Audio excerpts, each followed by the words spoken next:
Any other questions about any of the homework problems? Yeah. 3.15-3. So we have that.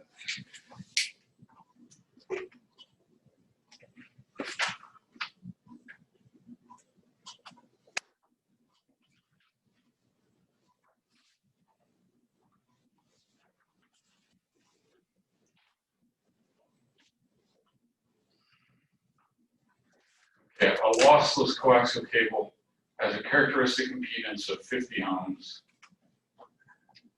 and ZL is 25 plus J 25.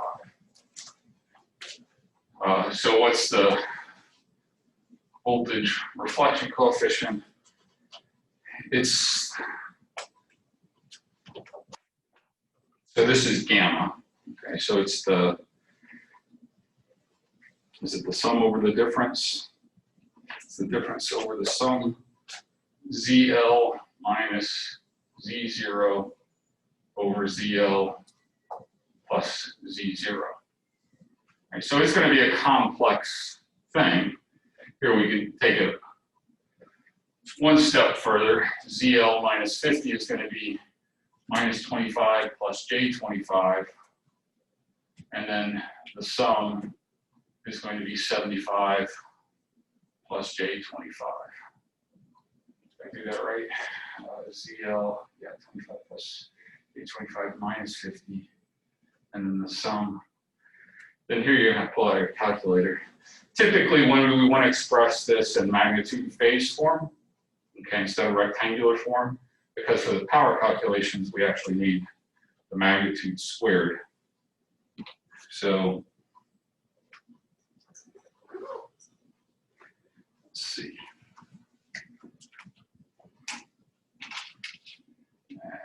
Keep this in my bag. Look at those complex numbers.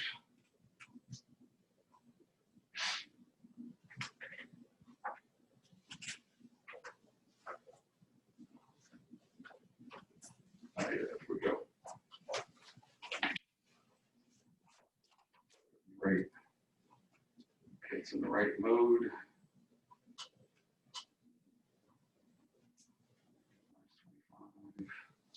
Plus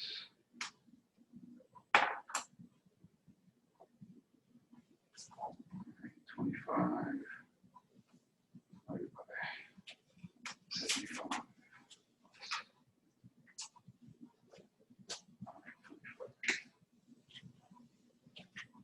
And I get 0.4472 at an angle of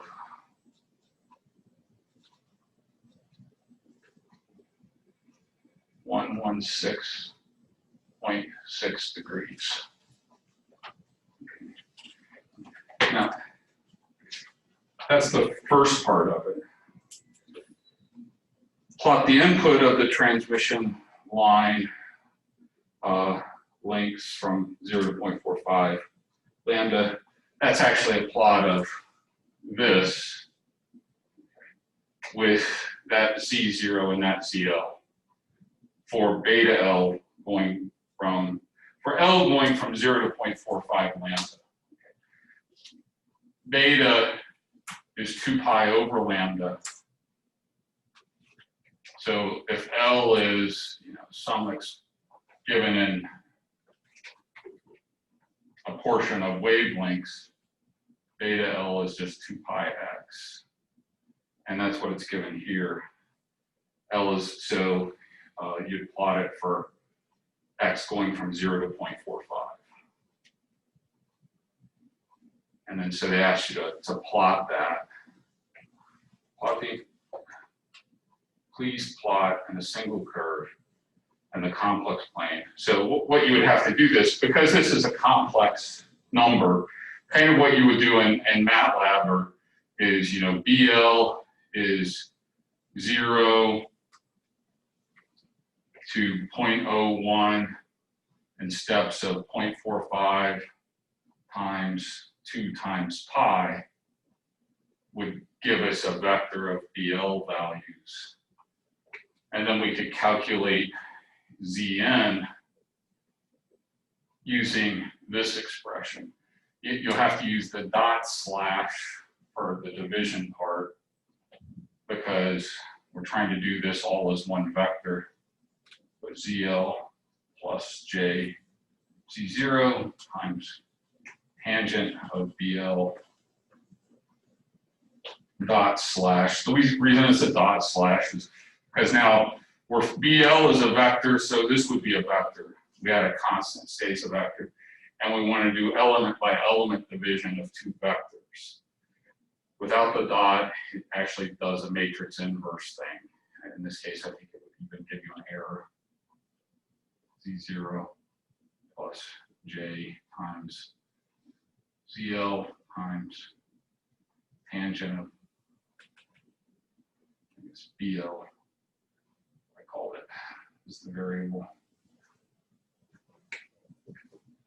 And then what you have to plot is the real part of Zn versus the imaginary part of Cn. That actually gives you a circle. I think, and it's periodic. The input repeat impedance will actually repeat as beta L goes from 0 to pi, and then it repeats again.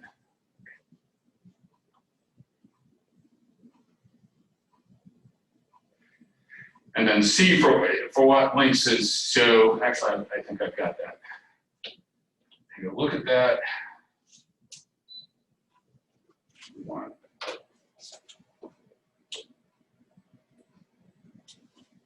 Is this problem 3 or 4?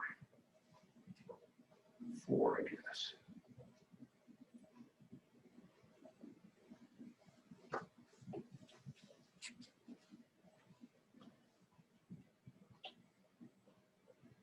So yeah, it's the first problem. So that matches the reflection coefficient. And then here, for a line length of 0, the input impedance actually should match the load impedance, because with a line length of 0, there's no line. So at the BL of 0, this should be, looks like it's about 25 plus J25, right? But then it varies as the line length varies. What you see looking into the transmission line is all kinds of different impedances here that go around in a circle for different transmission lines. And then when this gets back to pi, it'll be here, and then it'll just repeat and trace the circle over again forever and ever. And only those values are possible with this load impedance and this type of transmission line with this particular characteristic impedance of transmission line. Again, it's a strange thing. Now, that case, it doesn't have the parallel stub. That's just a plot of Zn. It's a strange thing, right? All through circuits, we hooked up a wire to a resistance. The wire didn't affect, if this was a 100 ohm resistor or 100 plus J200 impedance, resistor in series with an inductor, we could hook up our wire and we'd still measure that at the other end of the wire. It's not true at radio frequencies. Because our voltages and currents take time to propagate down this line, our voltage and current ratios vary as a function actually of the line length. And so it looks like something else. And it's a real thing. Here the voltage to current ratio is Zn. It's not 100 plus J200. It looks like something else. It looks like a different impedance. And that's the point of this. At these frequencies, you use strange things like, an open circuited piece of coax or short circuit. You can use either here for these stubs where you want the parallel reactance. You typically just use whichever one is shorter, the open circuit case or the short circuit case. But you can use either. Some applications, you may want to use one or the other, but in a lot of applications, you just go for the shortest piece of transmission line. But you can see just a piece of transmission line or microstrip, open circuited here. That's actually a way to implement an inductor or a capacitor at high frequencies. It's only, it only acts like that at that frequency. Remember, beta is actually a function of frequency. But typically, we're operating over a narrow band of frequencies of these things. Or we try to match it about the center frequency.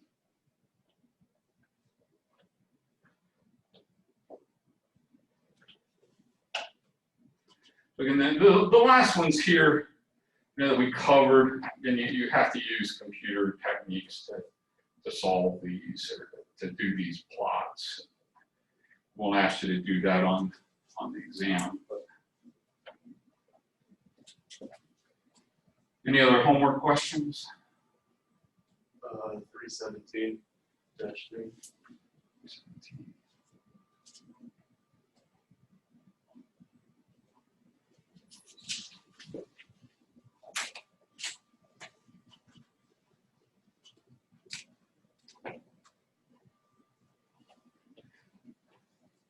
Notch filter has a 0 response at 1 feet, rejects that frequency.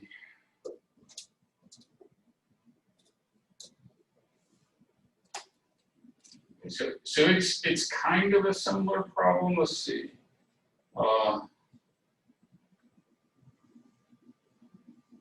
So here's actually our transmission line, and I'm gonna draw it with an open or short.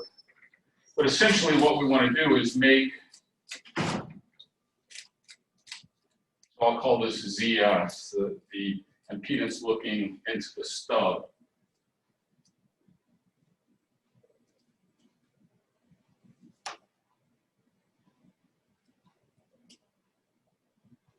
We want that to look like a short circuit at this frequency. So now this is actually one of the special cases. We've got the general formula over here. He wants you to work this twice for the open circuit and short circuit to see which one is shorter, but I'm just going to look at the open circuit case, where ZL is infinite. And so we'll have Z0 over J. Zn is Z0 over J tangent beta L. Now 1 over J is the same as minus J, and 1 over tangent is cotangent. So if you look in your book,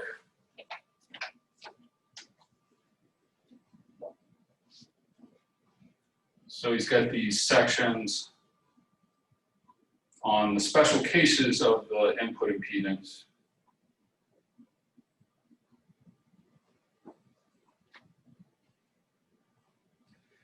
On page 354, 55, input impedance for open and short circuit terminations. So the first one is 3.17 and then 3.119. The 3.117 is for the open circuit case.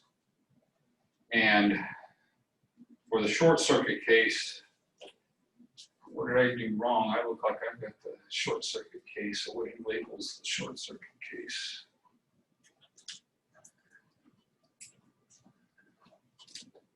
ZL is infinite in the open circuit.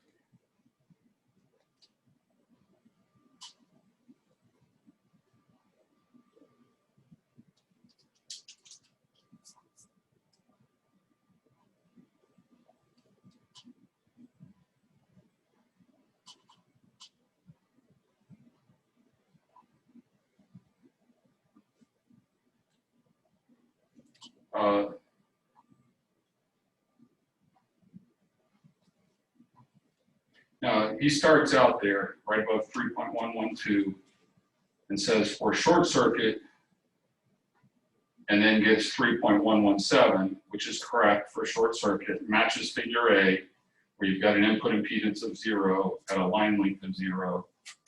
Oh, I'm sorry, I misread the line above 3.119. It says, following the same detailed procedure above the short circuit case, we find for the open circuit case. So 3.119 is actually the open circuit load and matches that equation. So what you want to find is actually where this is equal to 0, where cotangent is equal to 0. And if you're not sure, he's actually got a plot there, and on page 54 in graph B, it's when beta L, when the line length is equal to a quarter wavelength. That's what that's. So that occurs when the line length is actually equal to lambda over 4. That's the 0.25. So L equal lambda over 4.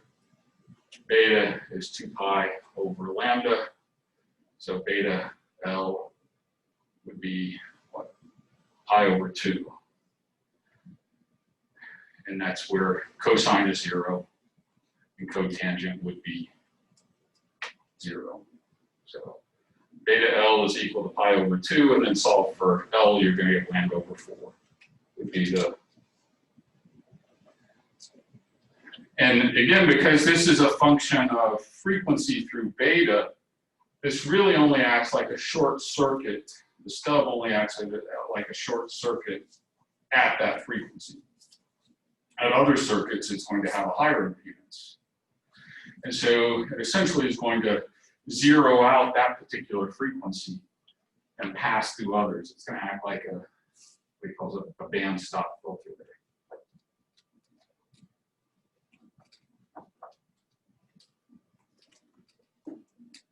Okay. So I made a list of topics we covered. In chapter 1, we actually started with looking at the wave equation and wave propagation, and then also a review of phasors. So that was primarily a review, wave equation from physics, wave propagation from physics. I don't expect, I won't give you any problems directly related to that. You may have to work with phasors, but and that was a short, I think we covered that in the first week. In chapter 2, we started talking about vector fields, and I had to do some graphing of vector fields. So make sure you can do that. I will give you a problem related to graphing these vector fields. Either graphing a vector field, or I may give you a plot and then ask you to try and identify the correct field equation.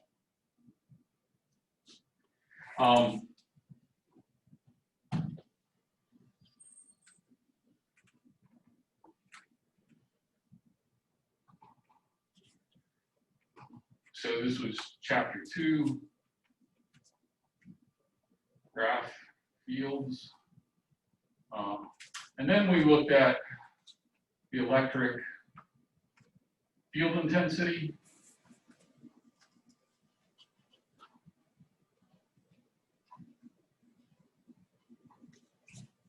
E, and at this point, defined it as it's an effect on a test charge by the force on a test charge.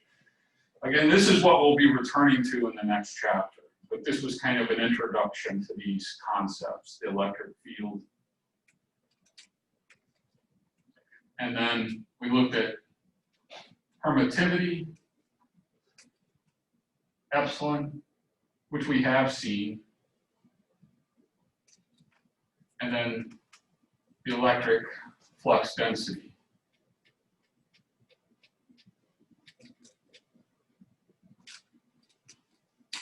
E equal epsilon E. And there were a few homework problems related to electric. And then we repeated this actually for magnetic fields. But we started with the magnetic flux density B, because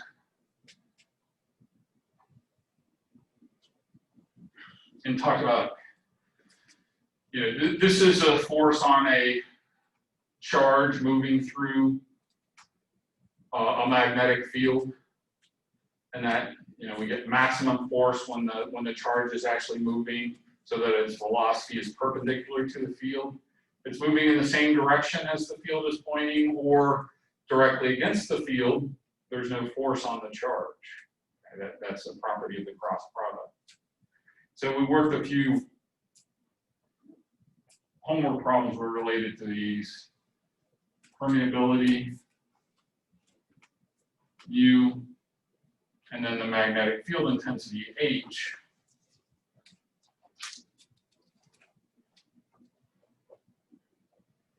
Where H is V over mu. In both cases, the density is the intensity times either epsilon or mu. And then also in chapter 2 is where we talk about these material properties and used they're listed for some standard materials in the appendix for permittivity, permeability, and conductivity. We also talk about relative permeability and relative permeability, and that's what's tabulated in the back of. So the actual permittivity of a material is the relative permittivity times the permittivity of free space, for example. And then now we spent a couple of weeks in chapter 3. So, and there will be 1 or 2 problems out of chapter 2, but 2 or 3 problems out of chapter 3. We looked at what's called the lumped parameter model for a transmission line, and how we can model it as resistance per foot, inductance per foot, conductance per foot, and capacitance per foot or meter per length.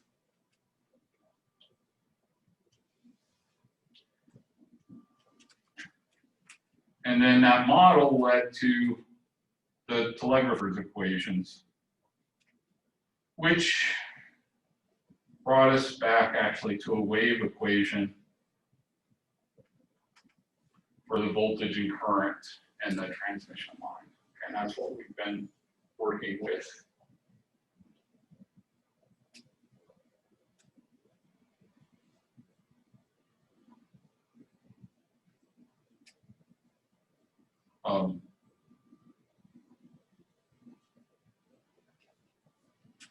And that brought us to the characteristic impedance of the line, which gives us a relationship between the voltage and current waveforms and propagating in our transmission line. And Z0 can be calculated directly in terms of the model parameters. It also is a function of frequency. But we had an equation for that in terms of R prime, L prime, G prime, and C prime, depending on the frequency. And then we had these new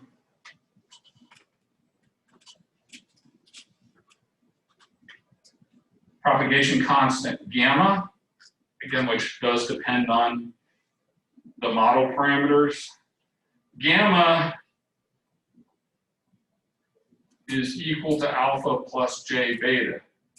In general, gamma is complex, the propagation constant. Now, we spent a lot of time recently looking at lossless transmission lines. That's what most, and everything after this was the lossless case where alpha is 0. But, so the phase constant is beta, and then the attenuation constant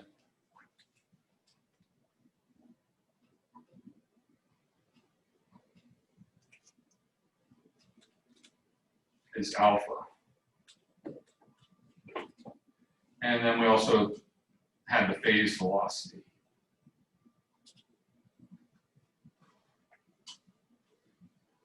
And Vp is lambda over f, just like it is for the speed of light. Okay. It's just, and that's equal to our phase propagation constant, beta, and omega. It depends on the frequency. Or rather, typically it's constant, and beta is equal to omega divided by our phase velocity. So again, in our transmission lines, the phase velocity is typically, you know, a fraction of the speed of light. It's not quite as fast as the speed of light, but anywhere from half the speed of light to 2/3 the speed of light are typical values for the phase velocity in a transmission line. And then started looking at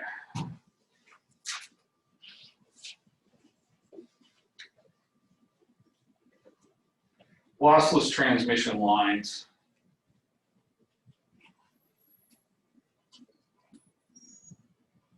Where alpha is 0, gamma is equal to just J beta, and beta is equal to omega times the square root of L prime C prime. Again, related back to the model parameters and the frequency.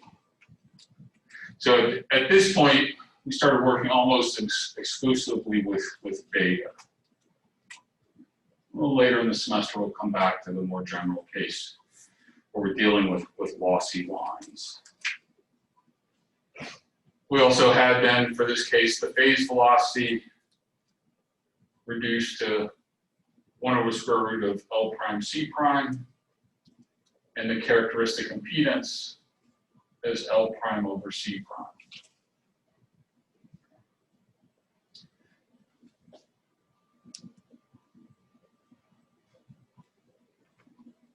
In the general case of a lossy line, Z0, the characteristic impedance is complex. But in the lossless case, it reduces to a real quantity. And we look at some equations for coax, how to actually get the characteristic impedance depending on the geometry of the coaxial cable. We didn't derive those. We will derive those actually later in the semester, once we learn more about the field equations. And then did the same for microstrip.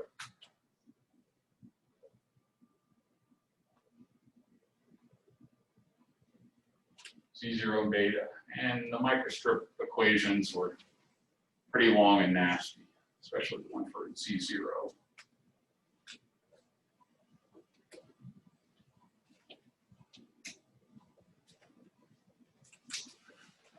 I've got the voltage reflection coefficient, where gamma is ZL minus Z0 over ZL plus Z0. And then the rest of the chapter was kind of related to this, that, you know, if we can get the voltage reflection coefficient to be 0, so that the numerator is 0, there's not a reflected wave. We don't get a reflection, okay, which results in maximum power being delivered to that load or that section of transmission line. If there is a reflected wave, we get a standing wave set up on the line. If you remember that, we looked at a video what a standing wave looked like versus a propagating wave. You know, with a standing wave, you do have power that's propagating. It's just that you have peaks and minima that stay in the same place. That is 1 plus the magnitude of gamma over 1 minus the magnitude of gamma. And I think then this brought us up to where we're kind of spent some time today. We had a general formula for Zn, the input impedance, for a load attached to a transmission line. And I think I've erased that equation over there, but that's, you know, the problems we looked at today all kind of had that general. So this was the general case. And then we looked at the specific cases. Zn with ZL equal to 0 or ZL equal to infinite. Short circuit termination or an open circuit termination. And this is a special case. In that case, Zn is entirely reactive. It looks like an inductor or capacitor. We can get any value of reactance by changing the line length. Another case that we looked at was the quarter wave case. And that one, it was also the impedance inverter.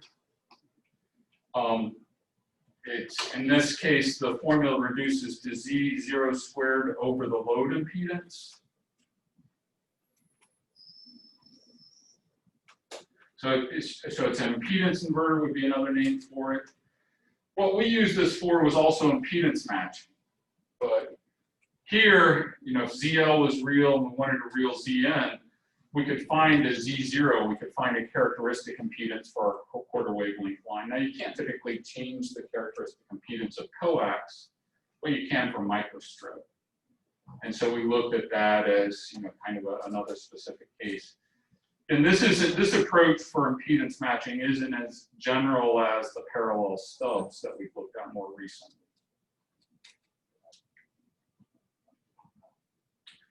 And then power flow, where the power delivered to the load was 1 minus gamma squared times the average power being supplied. And ideally, we would want gamma to have a magnitude of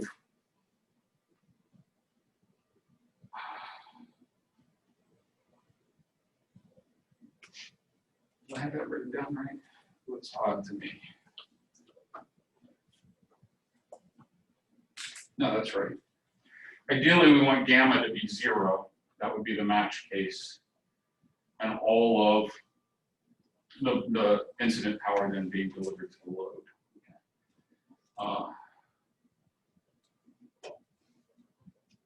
Gamma of 0 corresponds to a standing wave ratio of 1.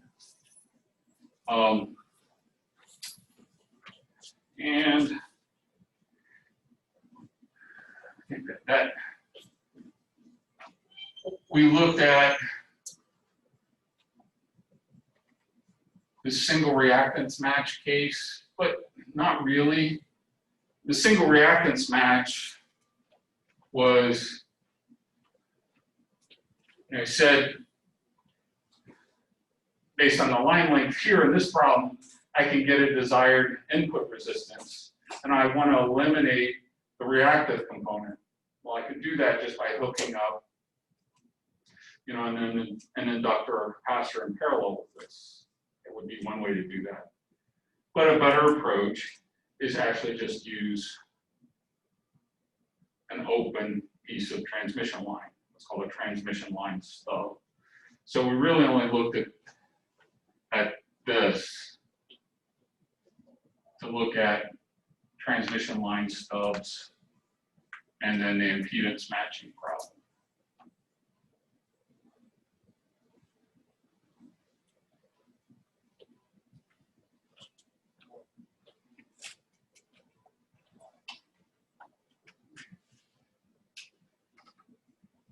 Any questions on any of this? Yeah.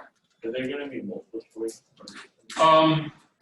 Usually not, unless I do something like with the graph. There might be something there where I'll give you a graph and say which one of these is. But typically there'll be numerical answers.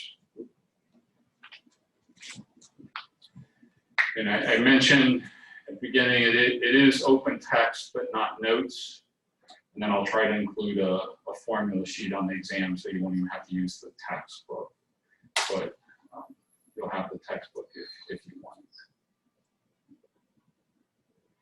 Anything else? Yeah. Are there any questions in the book that you recommend for also that we that assigned as homework? I haven't looked through them. I think we worked a pretty good percentage of the problems that were, certainly if you have, so if you've looked over all the homework and then understand that, then it would be good practice to work some of the other problems from the problems book. And if you have any questions about those, come and see me. But I haven't looked at them to see which would be best. Yeah. So for on homework for 3.19-1, whenever we went to find like W1, W2, you said that like in your solution you used the equation 3.68, I think. Is that the only way that we can find those values? Oh, this thing? Yeah. I think he worked.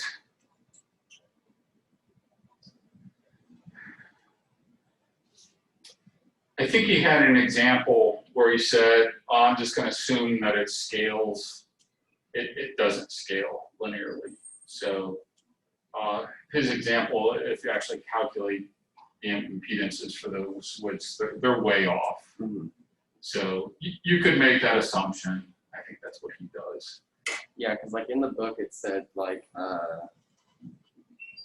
that H over W is around 1/2, and so like it was saying that you That's for a particular impedance. Yeah, that's for 50 ohms or something. Yeah, so it was trying to say that you can try and like scale it where it was like you take the line W. If you do that, it is way off. It's Okay. not a linear equation. Okay.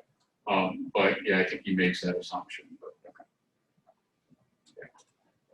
All right, we're out of time.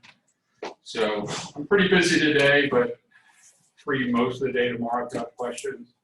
So stop in my office.